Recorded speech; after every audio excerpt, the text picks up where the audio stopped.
বৃন্দার plan ভেস্তে দিয়ে beauty কন্টেস্টে প্রথম হয়ে বৃন্দাকেই পুলিশে দিল রাঙ্গা। হ্যাঁ বন্ধুরা, আমরা এমনটাই দেখতে পাবো রাঙ্গামতি তীরন্দাজ ধারাবাহিকের আগামী পর্বগুলোতে। বৃন্দার চক্রান্তে টাকা চুরি করতে গিয়ে রাঙ্গার কাছে হাতে নাতে ধরা পড়ে উৎপল। এরপর রাঙ্গা বৃন্দার কুকীর্তি সবাইয়ের সামনে আনে আর উৎপলের আসল চেহারাটাও সবাইয়ের সামনে আনে। বৃন্দাকে পুলিশের হাতে তুলে দিতে চায় প্রমিতা, তবে মিথ্যে নাটক করে পার পেয়ে যায় বৃন্দা। বৃন্দা রাঙ্গার উপর প্রতিশোধ নেওয়ার জন্য মরিয়া হয়ে ওঠে। এরপর কয়েকদিন পর একটা র্যাম্প শোতে অংশগ্রহণ করে বৃন্দা, এমনকি রাঙ্গাও র্যাম্প শোতে অংশগ্রহণ করে।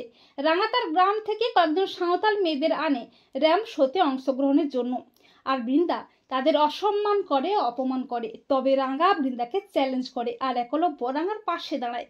কিন্তু রাঙ্গাকে ফাঁসাতে বৃন্দা নতুন চক্রান্ত করে। বৃন্দা পুলিশকে ফোন করে বলে যে আমাদের বাড়িতে কিছু দুষ্কৃতী হানা দিয়েছে, আপনারা আমাদের বাঁচান। এরপর র্যাম্প শো শুরু হয়ে যায় আর বৃন্দার চক্রান্তে পুলিশও আসে। তবে রাঙ্গাও একলব্য বলে, না অফিসার, যে আপনাকে খবরটা দিয়েছে সে ভুল খবর দিয়েছে, আমাদের বাড়িতে কোনো দুষ্কৃতী হানা দেয়নি। গ্রাম থেকে কিছু মানুষজন এসেছে র্যাম্প শোতে পার্টিসিপেটের জন্য। এরপর রাঙ্গার অনেকটা দেরি হয়ে যায় র্যাম্প শোতে পার্টিসিপেটের জন্য, কিন্তু শেষ মুহূর্তে রাঙ্গা বৃন্দার চক্রান্ত ভেস্তে দিয়ে দুর্দান্ত পারফর্ম করে বিউটি কন্টেস্টে প্রথম হয়। এরপর রাঙ্গা বৃন্দার চক্রান্ত হাতে নাতে ধরে বৃন্দার কুকীর্তির প্রমাণ পুলিশকে দেখিয়ে বৃন্দাকে পুলিশের হাতে তুলে দেয়। তো বন্ধুরা, তোমরা এটাই চাও তো যে বৃন্দার প্ল্যান ভেস্তে দিয়ে বিউটি কন্টেস্টে প্রথম হয়ে বৃন্দাকে যেন পুলিশের সাথে রাঙ্গা?